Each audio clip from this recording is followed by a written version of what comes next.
¿Qué tal? Les habla Jorge Gestoso.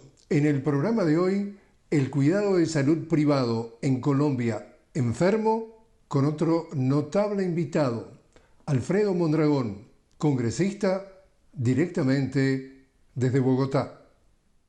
Alfredo Mondragón, una cálida bienvenida al programa. Hola Jorge, muchas gracias por la invitación.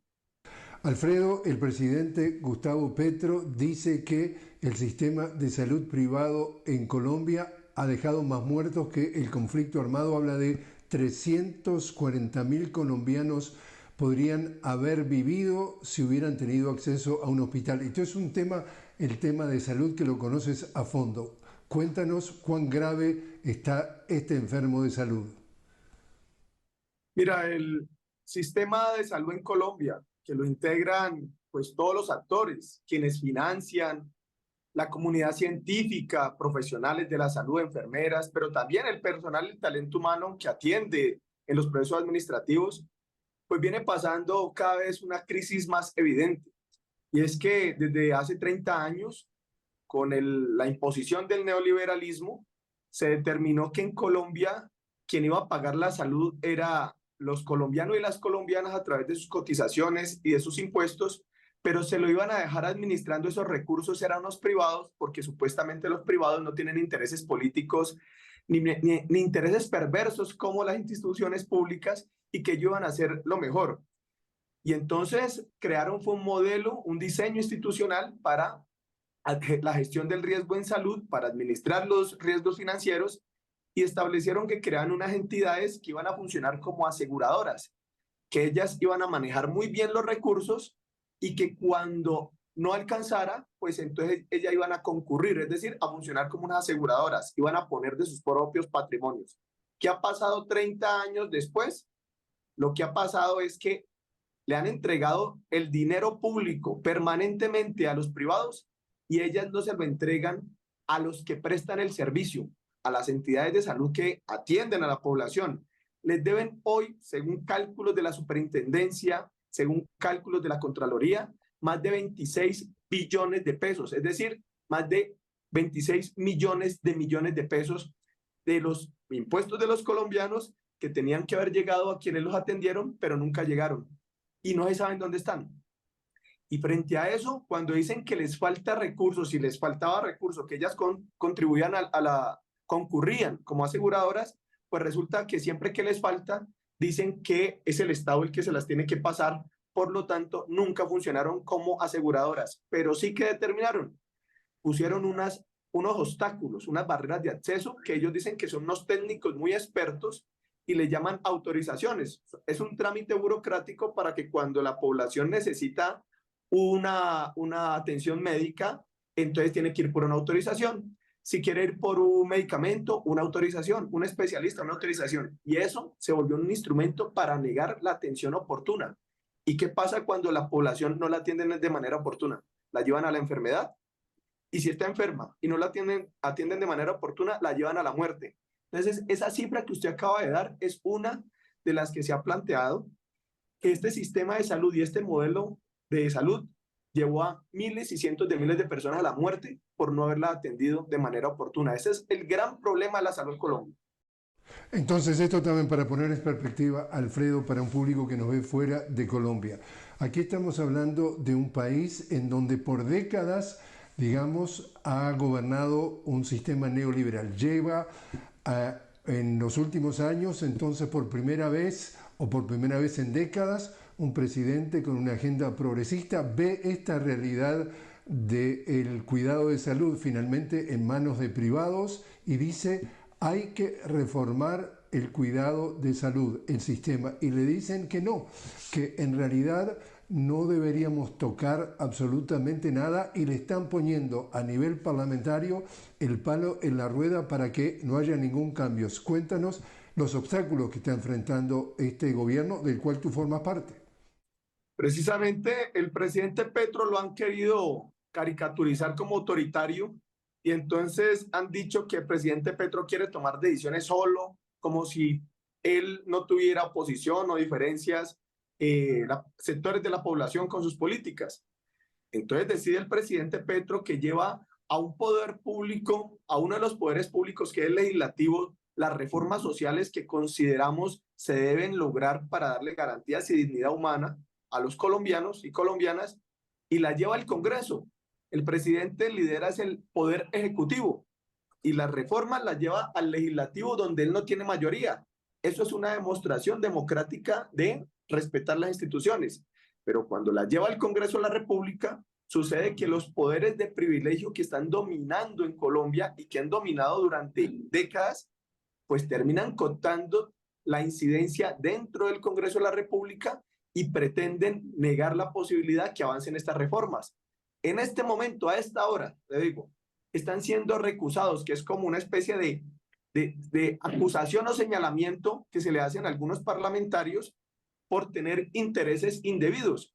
Y resulta que lo que nos damos cuenta a esta hora en Colombia es que varios parlamentarios que no quieren dejar avanzar la reforma a la salud han sido financiados por multinacionales de la salud, dueñas de empresas privadas intermediadoras de las que actualmente funcionan en Colombia, que es la que queremos transformar para que no sigan manejando ellos como les da la gana, disculpen la palabra, pero es que los manejan como les da la gana, los recursos de la salud, y entonces resulta que estos parlamentarios se está descubriendo que fueron financiadas sus campañas y sus partidos por multinacionales de la salud y por EPS en Colombia.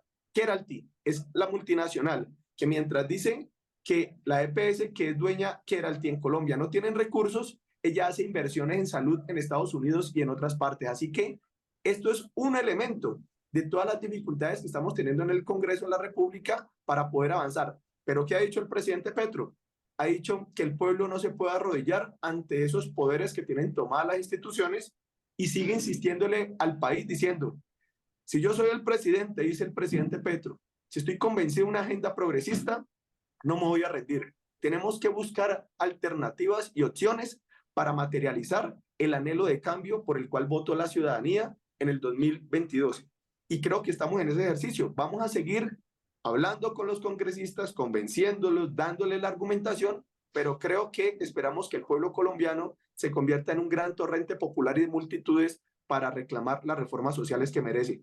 Por tarifas de servicios públicos bajas, por un sistema de salud que efectivamente garantice el derecho, por reformas laborales que recuperen los derechos laborales que nos quitó Álvaro Uribe Vélez y por reformar un sistema pensional que hoy tiene más de 3 millones de colombianos en edad de pensionarse, que no se van a pensionar, sino que casi que van a ir a la indigencia o la dependencia de sus familiares. Así que ese es el debate en el Congreso, pero bueno, estamos en eso. Bueno, justamente te iba a consultar sobre el resto de las reformas. En términos de lo que tiene que ver con el avance, es decir, una agenda claramente socialdemócrata, está encontrando viento de frente y, en definitiva, ¿cuál es el estatus en el resto de las reformas planteadas? Cuéntanos. Sí, hay que reconocer que el presidente Petro ha dicho que el país en Colombia ha venido dando señas de un agotamiento una especie de espera para que las instituciones garanticen derechos a la población. En Colombia han habido varios signos en las últimas décadas de hartazgo social. Hubo una gran movilización, más o menos en el 2011, del movimiento universitario por el derecho a la educación pública, pero eso fue multitudes de juventudes, de sectores populares y de clases medias. Hubo una gran movilización de lo que llamaron las batas blancas, que eran los médicos, más o menos en el 2015, que salieron a movilizarse de manera muy potente por el derecho a la salud, que no siguiera siendo un derecho a comercializar con la salud de los colombianos. Fueron varios episodios de movimientos muy potentes de campesinos, indígenas, empresarios del sector agrario, diciendo que los tratados de libre comercio básicamente favorecieron a los productores extranjeros y deterioraron las condiciones de los productores nacionales. Y de esa manera podemos ver varios episodios, el gran movimiento de los maestros en Colombia. Y creemos que eso después se acumuló y llegó casi que a una especie de condensación que estalló en lo que aquí se llamó el estallido social en el 2021. ¿Qué es lo que ha dicho el presidente Petro? Que cuando la ciudadanía ha reclamado derechos, este Estado colombiano en sus instituciones dominadas por sectores de privilegio, básicamente le han respondido a la ciudadanía con persecución, con asistencia militar, como si fueran actores violentos. y no como ciudadanía que está reclamando derechos. De tal manera que el presidente Petro dice, hay una agenda básica que no puede ser la opción de la violencia, la forma de reclamarlas, ni el Estado de responder, de tal manera que lo que está diciendo es, aquí estamos planteando un elemento básico, darle derechos sociales a la población que han sido arrebatados durante 30 décadas de imponer un neoliberalismo que jamás dio bienestar, sino que hizo fue concentrar la riqueza en unos pocos y entregar la miseria, socializar la miseria. Así que el presidente Petro está convencido de que hay que avanzar en esta agenda que, muy bien usted lo ha dicho, podría decirse que es una agenda socialdemócrata, ¿cierto?, de transición, y creemos que debería eso convocar un gran acuerdo nacional dentro de sectores poderosos, pero también escuchando a la población. Alfredo, te invito a hacer una pequeña pausa. Estamos hablando con Alfredo Mondragón directamente desde Bogotá sobre la situación política en Colombia. Alfredo, congresista del gobernante Pacto Histórico. Enseguida regresamos.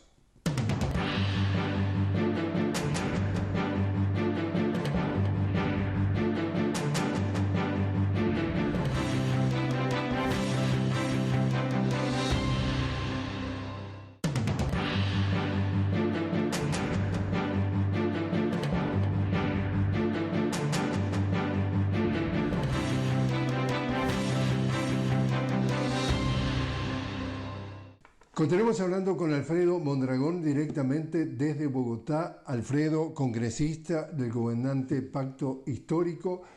Observadores desde el punto de vista sociológico dicen entonces, Alfredo, de que el gran reto que tienen los gobernantes, los líderes latinoamericanos que llegan al gobierno por el voto popular es que llegan al gobierno pero nunca llegan al poder, porque el poder sigue en las manos de las élites que siguen en control, sobre todo del poder judicial, pero como tú decías también, lo que tiene que ver con el poder legislativo. Y allí viene la gran amenaza, que a esta altura, con estas propuestas que ha tenido el presidente Gustavo Petro con su agenda socialdemócrata, lo que denuncia sistemáticamente es que le tratan de dar un golpe de Estado para que siga el status quo. Cuéntanos de qué se tratan esas amenazas y dónde estamos contra esa posibilidad.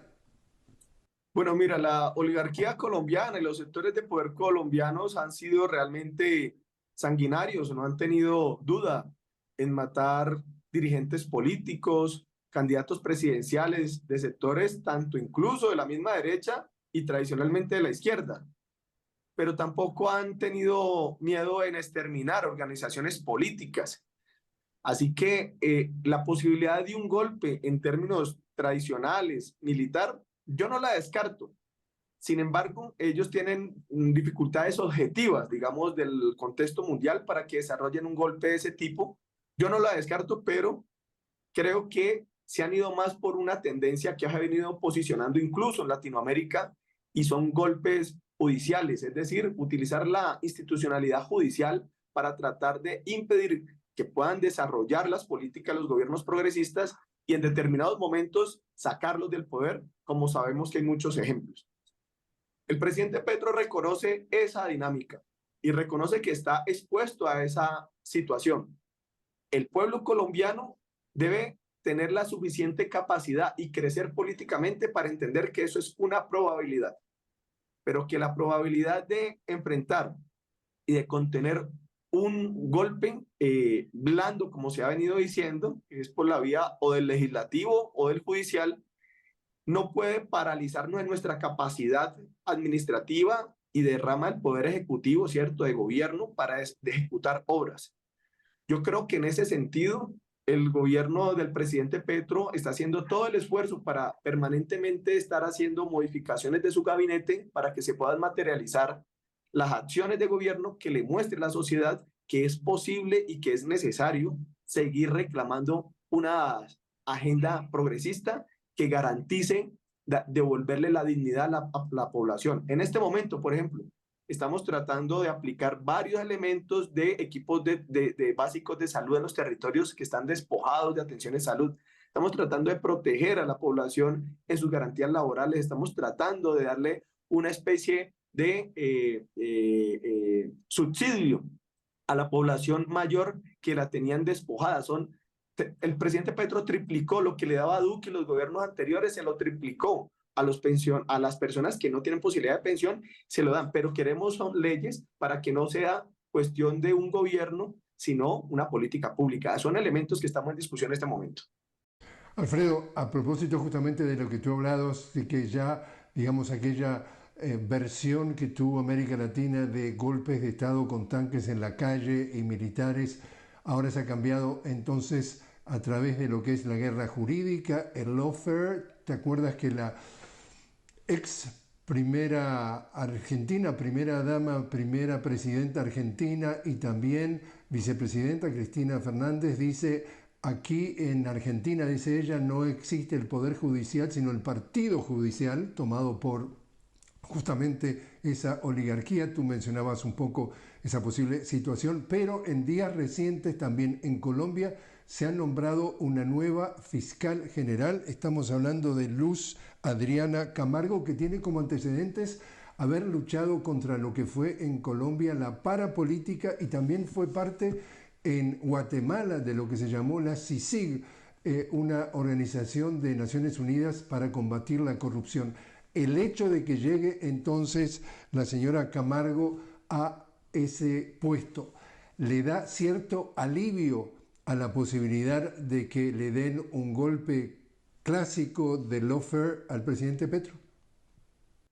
Pues la verdad, yo no creo que en eso termine librando o protegiendo al presidente, porque la fiscalía no juzga ni investiga al presidente. El presidente, por el fuero que tiene, y nosotros los congresistas, a nosotros los congresistas nos investiga es la Corte Suprema de Justicia, el presidente lo investiga es la Cámara de Representantes, la Comisión de Acusaciones.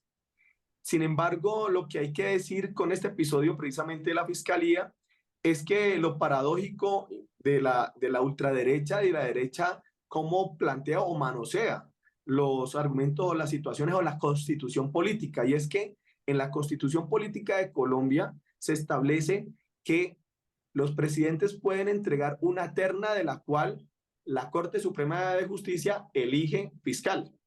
Y eso lo hizo Álvaro Uribe Vélez, lo hizo Juan Manuel Santos, lo hizo Duque.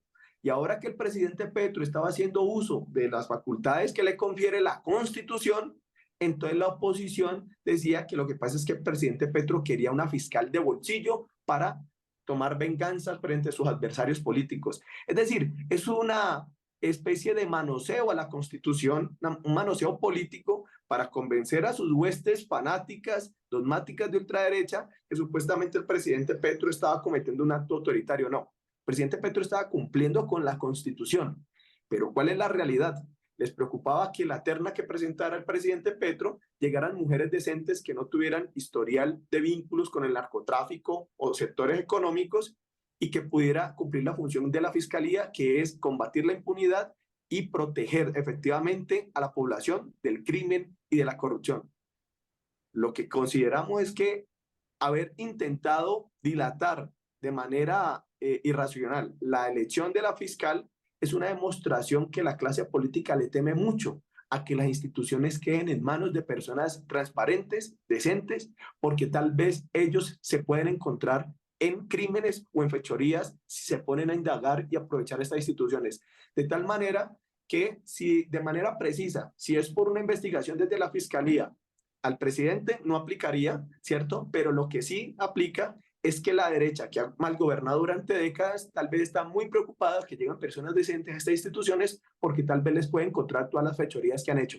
Así que este escenario es supremamente delicado y cuidadoso, y creo que el país tiene que estar muy atento, y el mundo, muy atento a los desarrollos de lo que está pasando en Colombia. El presidente Petro promueve una asamblea constituyente. Cuéntanos qué posibilidades tiene de salir adelante. Pues mira, yo creo que el presidente Petro lo que principalmente está proponiendo es un gran debate nacional. Y el gran debate nacional consiste en que el presidente Petro presentó un programa de gobierno que para ejecutar si ganaba las elecciones. Y ese programa de gobierno se convierte en responsabilidad jurídica ante el país para desarrollarlo.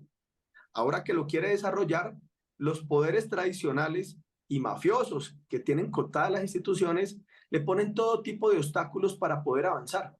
De tal manera que el presidente Petro ha dicho al pueblo colombiano que él, como dirigente del país, no puede renunciar a seguir buscando alternativas para materializar el compromiso que hizo con los colombianos y por los que la mayoría votó. En ese sentido, él dice que él no va a claudicar y que tiene que buscar diferentes opciones. Y dentro de las opciones lo que ha dicho es que si está buscando que las instituciones establezcan modificaciones en los arreglos institucionales para poder materializar garantías de derechos sociales, para buscar de verdad la convivencia y la paz en Colombia, y todos estos poderes enquistados, que son poderes reales, enquistados en las diferentes instituciones del Estado, no lo permiten, él le ha dicho al pueblo colombiano que no es tiempo de arrodillarse, ni de el miedo, ni de la desesperanza, que es el momento de buscar alternativas y por eso abre el debate para pensar si una Asamblea Nacional Constituyente puede ser la vía para tratar de recuperar las instituciones. Él ha abierto el debate, él lo dice de manera amplia que él considera que esa es la vía, pero ha abierto el debate y ese debate, hemos dicho, o él ha dicho, no se puede quedar en ciertas élites empresariales ni políticas e incluso ni siquiera ciertas élites comerciales de los medios de comunicación. Tiene que abrirse un debate a los millones de colombianos que llevan años sin derechos laborales, a los millones de colombianos que hoy no tienen derecho a pensión, a los millones de jóvenes colombianos que hoy no tienen esperanza de cómo está la condición jurídica de poder tener derecho a la educación, a los millones de colombianos que hoy padecen un sistema de salud precario. Es decir, convocar al pueblo a que hable del rumbo del país para que no quede en manos de unos privilegiados. Y yo diría que a mí me gusta mucho la idea del debate nacional porque independiente de que concluya como una Asamblea Nacional Constituyente y con lo complejo que eso significaría, lo que yo creo que el presidente Petro le está mandando el mensaje al país es vamos a profundizar la democracia. Profundizar la democracia no solamente ampliarla para que más personas participen, sino profundizarla, es decir, que las decisiones más importantes también sea el pueblo colombiano el que pueda marcar ese tema. Así que yo creo que es un llamado y que está pues generando un cisma político en Colombia y creo que tenemos que entenderlo muy bien como un desafío político que nos presenta el presidente Petro.